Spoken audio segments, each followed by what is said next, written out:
হযরতে আবু হুরায়রা রাদিয়াল্লাহু তাআলা আনহু তিনি বলেন, আল্লাহর হাবিব সাল্লাল্লাহু আলাইহি ওয়াসাল্লাম আমাকে হাদিসে পাকটি শুনিয়েছেন, বলে যে ময়দানে একটি হাসর হবে, কিয়ামতের ময়দান যখন সংগঠিত হবে, কিয়ামতের ময়দান এটি এমন একটি ময়দান, সেখানের মধ্যে বর্ণনা রয়েছে ইন্নাল্লাহা ইযা কানা ইয়াউমাল কিয়ামা, এই শব্দের ভিতরে অসংখ্য গণিত হাদিসে পাক নিচের মধ্যে এসেছে। আমি বলছি হাদিসে পাকটি তিরমিজি শরীফের 2382 নম্বর হাদিসের মধ্যে রয়েছে।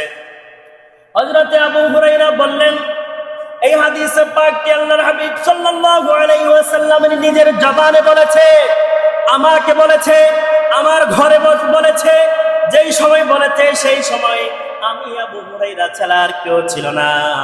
বলে যে কিয়ামতের এমন একটি মাঠ হবে, কিয়ামতের ময়দান এমন একটি ময়দান, কলিজার টুকরা সন্তানের জন্য আমি সবকিছু করেছি, কলিজার টুকরা ছেলের জন্য আমি সবকিছু করেছি, কিন্তু ময়দানে হাসরের মধ্যে সবকিছু উল্টা।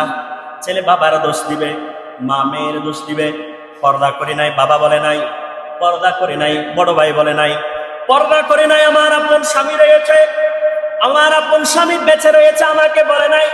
ছেলে বলবে বাবা আমাকে আদর করেছে, আমি গোপনে গিয়ে মদ খেয়েছি, শরাব পান করেছি, বাবা জানতো জানতো জানতো জানতো আমাকে বলে নাই। ছেলে বলে আমি নর্তকীর সাথে লিপ্ত হয়েছি, বাবা জানে বাবা জানে বাবা জানে আমাকে বলে নাই। এইভাবে এইভাবে একে অপরের দোষ দিবে। ওই কঠিন সময়ের মধ্যে আল্লাহ পাক সুবহানাহু ওয়া তাআলা তিন প্রকারের ব্যক্তিকে ডাকবেন। কয় প্রকারের ব্যক্তি? তিন প্রকারের ব্যক্তিকে ডাকবেন। গভীর একটু মনোযোগ, সবাই একটু লক্ষ্য করেন। কিয়ামতের ময়দানের মধ্যে আল্লাহ পাক সুবহানাহু ওয়া তাআলা তিন প্রকারের ব্যক্তিকে ডাকবেন। এক প্রকারের ব্যক্তি হচ্ছে আউয়ালু মান ইয়াদউনা বিহি রাজুলুন তাআল্লামুল ঈমান, যেই ব্যক্তি ইলম অর্জন করেছে। দ্বিতীয় প্রকারের ব্যক্তি হচ্ছে ওয়া রাজুলুন কুতিলা ফি সাবিলিল্লাহ, যারা আল্লাহর রাস্তায় শহীদ হয়েছে।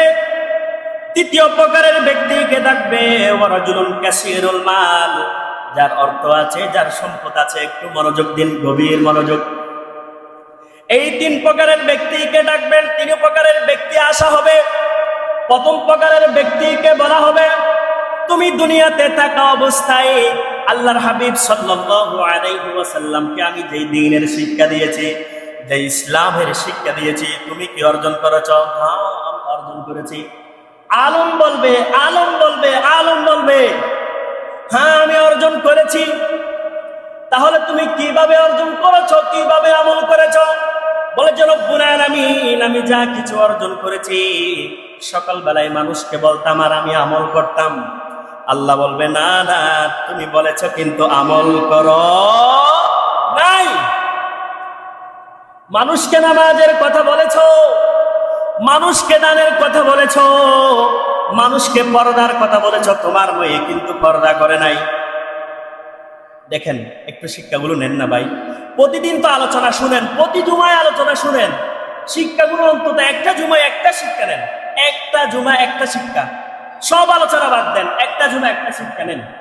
সমাজটা কত সুন্দর হয়, স্বর্ণের যুগের সমাজ হিসেবে পরিণত হবে জুমার আলোচনা যদি মানুষ আমল করে। আল্লাহ পাক সুবহানাহু ওয়া তাআলা বললেন, তুমি যা অর্জন করেছো কিন্তু আমল করো নাই। সে বলবে না গো রব্বুল আলামিন, আমি আমল করেছি। আল্লাহ বলবে না, তুমি কি করো নাই, আমল করো নাই। ফেরেশতারা বলবে ও গো রব্বুল আলামিন, আমি কিরামান কাতিবিন, আমি সাক্ষী দিচ্ছি এই ব্যক্তি অর্জন করেছে মুফতি হওয়ার জন্য, আলেম হওয়ার জন্য, হাফেজ হওয়ার জন্য অর্জন করেছে, নাম অর্জন করেছে, কিন্তু কাজে আমলে কিছু। আল্লাহ বলবে যাও জাহান্নামে চলে যাও। এই হাদিস শরীফটি বলে বলে হযরত আবু হুরায়রা 4 বার বেহুশ হয়েছে মদিনায় পাকে। হযরতে শুআই আল আসবাহি রাদিয়াল্লাহু তাআলা আনহুকে বললেন, এবং বর্ণনাকারী হচ্ছে হযরতে শুআই আল আসবাহি, তিনি বর্ণনাকারী। বলে যে মদিনায় পাকের মধ্যে আমাকে বলছেন চতুর্দিকে মানুষ তাকে ঘেরোয়া দিয়ে রয়েছে। এক প্রকারের আলেম দুনিয়ার মধ্যে অর্জন করেছে কিন্তু আমল করে নাই। দ্বিতীয় প্রকারের ব্যক্তি হচ্ছে যারা শহীদ হয়েছে, আল্লাহর রাস্তায় শহীদ হয়েছে, তাদেরকে ডাকা হবে, তাদেরকে ডাকা হবে। বলে যে তোমরা আল্লাহর রাস্তায় শহীদ হয়েছে? বলে যে হ্যাঁ রব্বুল আলামিন, আমরা আল্লাহর রাস্তায় শহীদ হয়েছি। তাদেরকে বলা হবে না না না না, তোমরা শহীদ হও নাই, শহীদ শুধু লক্ষ্যটা অর্জন করার জন্য শহীদ হয়েছ, মানুষকে দেখানোর জন্য, ক্ষমতার জন্য শহীদ হয়েছ। আমরা বলি না অমুক ব্যক্তি এতলাই এনাল্লাই শহীদ হইলে, তো কিছু কিছু হ্যাঁ শহীদ আছে, আর কিছু কিছু লোক দেখানো, এটা আপনারাই বুঝতে পারবেন, আমি আর ভেঙে দিচ্ছি না এখানে আর কি, সময় সংক্ষেপ। বলে যে তুমি মানুষকে দেখানোর জন্য শহীদ হয়েছ, মানুষকে বলার জন্য, মানুষ তোমাকে শহীদ বলার জন্য তুমি শহীদ হয়েছ। ফেরেশতারা বলবে রব্বুল আলামিন, আমি কিরামান কাতিবিন সাক্ষী দিচ্ছি, আমি ফেরেশতারা, আমরা ফেরেশতারা সাক্ষী দিচ্ছি, এই ব্যক্তি মানুষকে দেখানোর জন্য শহীদ হয়েছে। আল্লাহ বলবে যাও যাও ফেরেশতারা যাও, তাকে জাহান্নামে নিয়ে চলো। জোরে বলুন নাউজুবিল্লাহ। দ্বিতীয় প্রকারের ব্যক্তি হচ্ছে ওয়ারাজুলুন কাসীরুল মাল, যার সম্পদ রয়েছে, যার অর্থ রয়েছে, যার টাকা রয়েছে, এই ব্যক্তি মানুষকে দেখানোর জন্য দান করত। দানশীল, অমুক ব্যক্তি দান করো, লক্ষ লক্ষ কোটি দান করো, দেখবেন আছে না নাই? মানুষকে টাকা দেওয়ার জন্য, মানুষকে সাহায্য করে, কিন্তু মানুষকে দেখানোর জন্য করে, আল্লাহ এবং রাসূলকে রাজি করার জন্য করে না।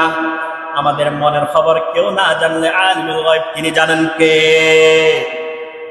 আমরা মানুষকে যাই বলি না কেন, মানুষকে বলে বলে যাই করি না কেন, সমস্ত কিছুর খবর রাখেন তিনি কে? আল্লাহ। আল্লাহ বলবে তোমার অসংখ্য গণিত অট্টালিকা সম্পদ রয়েছে, অসংখ্য অগণিত মাল রয়েছে, ধন রয়েছে, হা হা হা হা তুমি দান করেছো বুঝলাম, কিন্তু তুমি দুনিয়ার মধ্যে মারহাবা পাওয়ার জন্য দান করেছো। অমুক ব্যক্তি এত